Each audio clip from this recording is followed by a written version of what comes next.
안녕하세요, 뱃돌입니다. 클릭해주셔서 감사합니다. 구독해주셔도 감사하고요. 좋아요를 눌러주시면 저도 좋습니다. 오늘 그림의 영상에서는 후반부 2시간이 녹화되지 않아서 채색 과정이 없습니다. 그래서 그 대신 채색할 때 어떤 방식으로 레이어를 쌓는지 완성된 그림으로 설명해드리는 시간을 가지려고 합니다. 지난 시간에 제작한 그림에서 전력을 다해 그리기를 하였는데요. 전력을 다해 그려보니 깨우친 부분이 있었습니다. 그건 바로 컬러 러프를 하지 않았던 것입니다. 그 결과 작업 후반부에 색상을 계속 바꿔가며 수정하는 시간을 갖게 되었었죠. 컬러 러프란 무엇일까요? 그림 채색을 들어가기 전에 어떠한 색상이나 분위기를 사용할지 미리 정하는 작업을 의미합니다. 빠른 초벌 작업을 통해서 완성된 이미지가 어떤 분위기로 나올지 미리 지도를 그려놓는 거죠. 지난번 그림은 손 스케치를 활용해서 선 따기가 매우 수월했던 반면 채색 단계에서 너무 오래 걸리는 상태였습니다. 오늘은 그 부분을 보완해보고자 컬러 러프를 진행하고 그림을 그려봅니다. 컬러 러프를 진행하는 방법은 그리고 싶은 주제를 표현한 뒤에 사용하고 싶은 색도 발라보시고 빛이 들어오는 방향도 설정해보시고 대략적으로 색이 어떤 느낌이 나올지도 생각해서 표현해 주시면 됩니다. 이외에도 궁금하신 부분이 있으시다면 댓글 달아주세요. 최대한 설명드려보겠습니다. 전 솔직히 말씀드리면 이번 그림의 컬러 러프를 진행하면서 이번에 찢었다 라고 생각했습니다.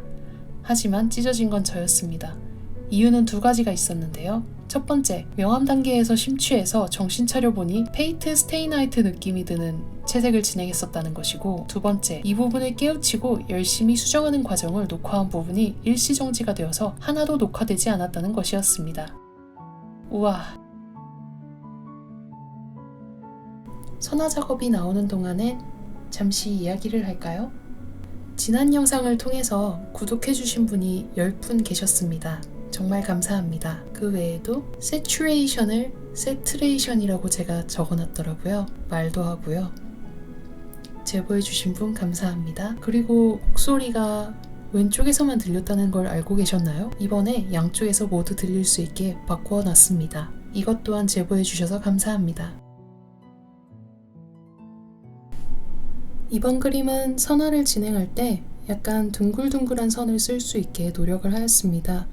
직선으로 된 느낌을 강하게 쓰시는 분이라면 한 번쯤 둥글둥글한 느낌으로 시도해보시는 것도 좋을 것 같아요. 그럼 선화가 계속될 때까지 지켜봐 주시고요. 조금 이따 채색쯤에 다시 나타나겠습니다.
우선 열심히 명암을 넣어본 뒤 밑색까지 깔고 나서 이상한 느낌이 들게 됩니다. 뭔가 올드하다.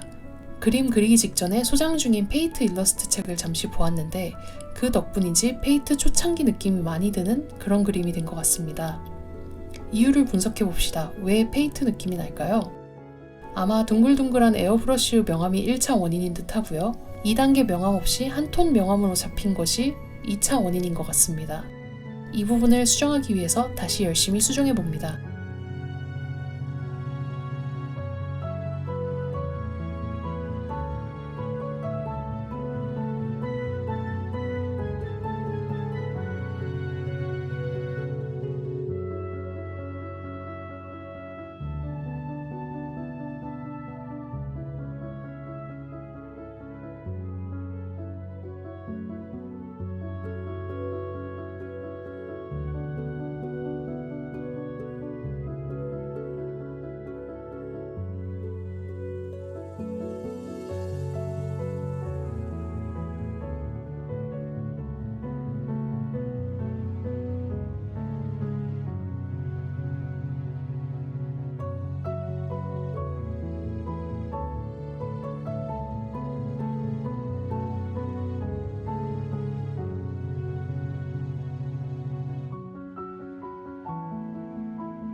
짠!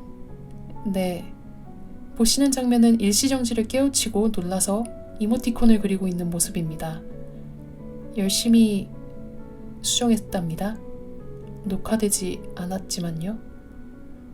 뱃돌은 어떻게 우는지 아시나요? 또르르 또르르. 죄송합니다.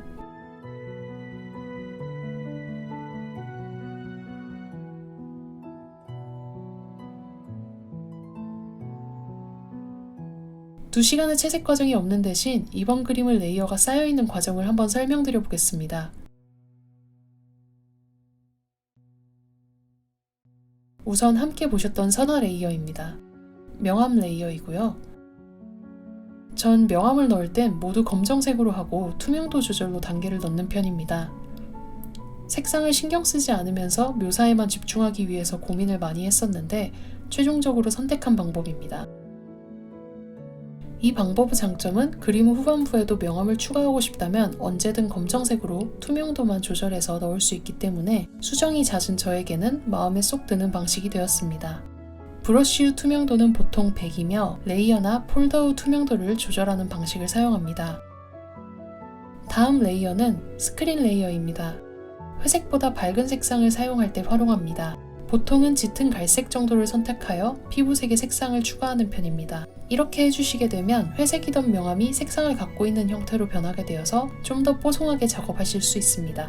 다음은 색상 지정 레이어입니다. 이 부분은 평범하게 마스킹을 하는 부분이라 넘어가겠습니다. 특이점이 있다면 단색으로만 표현하는 게 아니라 색상 묘사도 함께 추가해 주시면 좀 더 풍부한 느낌을 살리실 수 있습니다. 색상을 선택하는 기준은 평소 예쁘다고 생각하는 색상 조합을 활용하는 편입니다. 일러스트나 사진, 실제 주변에서 볼 수 있는 것들에서 이쁘다고 생각하셨던 색상이 있다면 활용해 주시면 좋을 것 같습니다. 다음 레이어는 또 스크린 레이어입니다. 빛이 들어오거나 반사광 부분을 좀 표현해 주시면 됩니다. 이후에 쌓여있는 레이어들은 모두 명암을 추가하거나 포인트로 하이라이트를 추가하거나 부족한 부분이 있을 경우에 짙게 해주는 곱하기 레이어를 활용해서 색상을 추가해줍니다.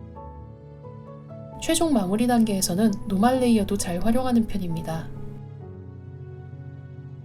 이렇게 레이어가 많은데 어떻게 관리하는 거지? 라는 생각이 드셨을 수 있습니다. 저 같은 경우에는 V키를 눌렀을 때 선택툴이 자동 선택이 되게끔 해두어서 사용합니다. 그리고 컨트롤을 선택한 채로 레이어를 클릭하시면 이렇게 선택된 레이어만 켜져 있고 나머지는 꺼지게 되는데요. 이 상태에서 순수색을 뽑아낸 뒤 다시 컨트롤 Z를 하거나 컨트롤 클릭을 한 번 더 해서 나머지 레이어를 켜줍니다. 가끔 컨트롤 클릭으로 다시 켜게 되면 꺼져 있던 레이어도 같이 켜지는 경우가 있어서 컨트롤 Z 실행 취소로 되돌리는 방법을 사용하고 있어요. 이후 색감 조절 레이어는 효과 레이어들을 활용하고 있습니다. 마무리 레이어는 전체 복사 뒤에 가우시언 블러 2를 넣은 것 하나, 샤픈을 넣은 이미지를 하나, 이렇게 2장 추가해 줍니다. 샤픈 이미지는 100으로 두면 너무 선명하기 때문에 마스크를 활용해서 회색을 한번 채워주시고요. 선명했으면 하는 부분은 흰색 브러쉬로 둥글게 채워줍니다. 이렇게 하면 완성입니다. 조절값의 상세 옵션이 궁금하시다면 저우 패트론이나 펜박스에 PSD 파일이 있으니 잘 부탁드리겠습니다. 이번 그림은 그림의 선명도를 올리기 위해서 신경을 많이 쓰고 색감이 화사하게 올라올 수 있게 신경 쓰는 작업을 진행하였습니다. 보시는 분들께서도 이 부분이 느껴지셨으면 좋겠네요. 그럼 이번 영상도 끝까지 봐주셔서 감사하고요. 제 작업 과정이 그림을 그리시는데 조금이라도 도움이 되셨으면 좋겠습니다. 다음 그림도 함께 재밌게 그려보아요. 그럼 오늘도 좋은 하루 되세요.